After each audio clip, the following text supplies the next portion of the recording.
The Citadel of Qaitbay is a 15th-century defensive fortress located on the Mediterranean Sea coast, in Alexandria, Egypt. It was established in 1477 AD by Sultan al-Ashraf Saif al-Din Qaitbay. The citadel is situated on the eastern side of the northern tip of Pharos Island at the mouth of the eastern harbour. History. The Qaitbay Citadel in Alexandria is considered one of the most important defensive strongholds, not only in Egypt, but also along the Mediterranean Sea coast. It formulated an important part of the fortification system of Alexandria in the 15th century AD. Lighthouse of Alexandria. The citadel is situated at the entrance of the eastern harbour on the eastern point of the Pharos Island. It was erected on the exact site of the famous Lighthouse of Alexandria, which was one of the 7 wonders of the ancient world.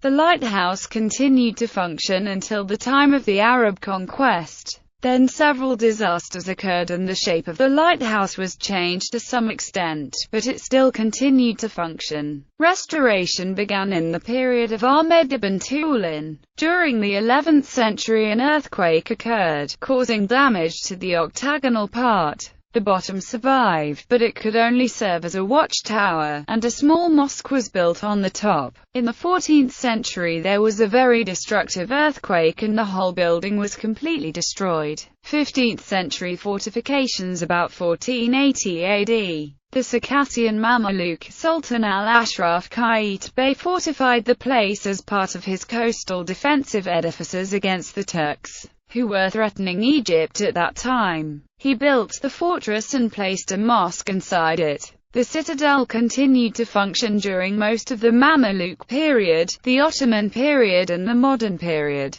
But after the British bombardment of the city of Alexandria in 1882, it was kept out of the spotlight.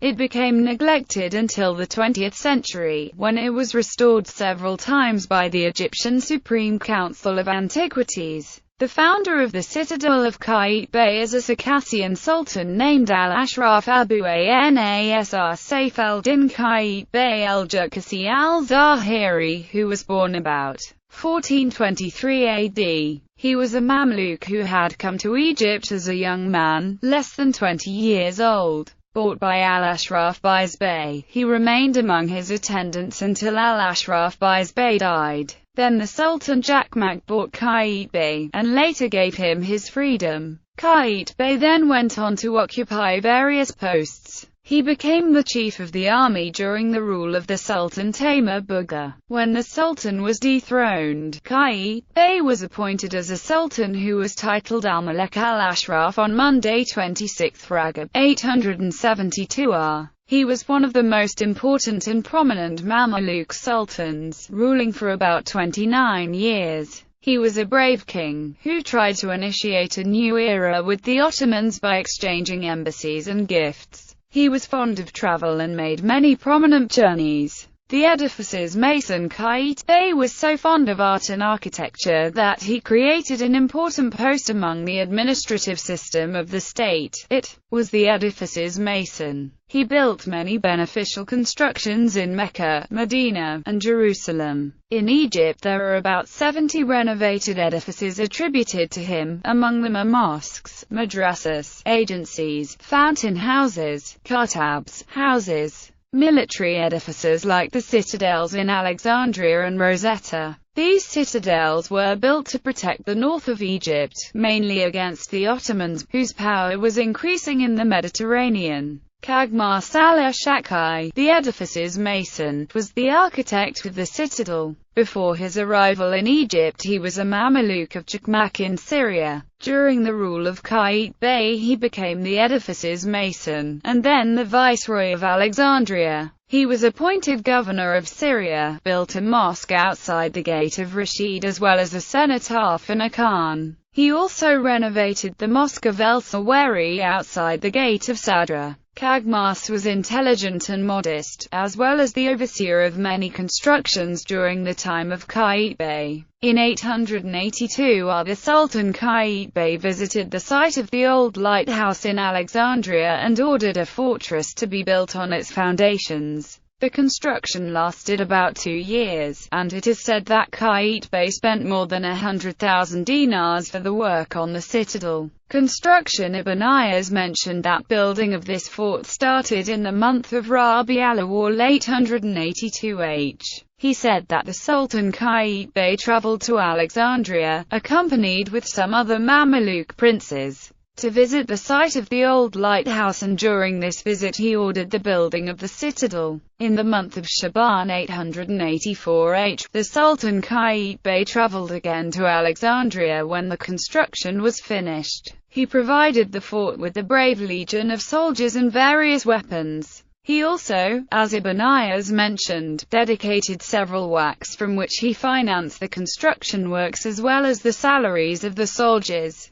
Throughout the Mameluke period, and due to its strategic location, the citadel was well maintained by all the rulers who came after Qaitbay. Strengthening of the garrison. The Sultan Kanzo el-Gowri gave the citadel special attention. He visited it several times and increased the strength of the garrison, providing it with various weapons and equipment. It included a large prison made for the princes and the state men whom the Sultan kept away from his favor for some reason. In the episodes of the year 928, the Sultan el-Gowri traveled to Alexandria with other princes. Approach of the Ottoman threat. They went to the Citadel of Qaitbay where he watched some maneuvers and military training on the defensive weapons of the citadel of that era. When he felt the approach of the Ottoman threat, he issued a military decree to forbid weapons to be taken out of the citadel. He even announced that the death penalty would be the punishment to those who try to steal anything from the citadel, and he ordered the inscription of this decree on a marble slate fixed to the door leading the court. It says, Bismillah el-Rahman el-Rahim, a decree by the order of our master, the noble rank, King al-Ashraf Abu el-Nasir Kanzo el-Gowri. May God eternalize his reign, that nobody should take makahel weapon, gunpowder, tools, or any other thing from the noble tower in Alexandria, and any one of the tower party, whether Mameluke, slaves or Zarid Kashia, who breaks this and leaves the tower with something will be hanged at the gate of the tower, deserving the curse of God. Dated Rabi' al-Awwal 907 After the Ottoman Turks had conquered Egypt, even they cared for this unique citadel. They used it for shelter, as they had done with the citadel of Saladin in Cairo and the citadels of Damietta, Rosetta, Albarelos and Oarish. They kept it in good condition and stationed it with infantry, artillery, a company of drummers and trumpeters, masons and carpenters. The Ottoman threat recedes. As the Ottoman military became weak, the citadel began to lose its military importance. In 1798 AD, during the French expedition of Egypt, it fell into the hands of the French troops, mainly because of the weakness of the citadel garrison, and the power of the French modern weapons at that time. Inside, the French found some Crusader weapons, which dated back to the campaign of Louis IX. These may have been spoils from the battle and capture of El Mansoura. 19th century renovation. When Muhammad Ali became the ruler of Egypt in 1805, he renovated the old citadel, restoring and repairing its outer ramparts, and he provided the stronghold with the most modern weapons of the period, particularly the littoral cannons. We can consider the reign of Muhammad Ali as being another golden era for the citadel. The Arabi Revolt. The citadel retained the interest of Muhammad Ali's successors until the year 1882 when the Arabi Revolt took place. The British fleet bombarded Alexandria violently on the 11th of July 1882 and damaged a large part of the city, especially in the area of the citadel. This attack cracked the fortress, causing great damage. The north and western facades were severely damaged as a result of cannon explosions, aimed directly at the structure.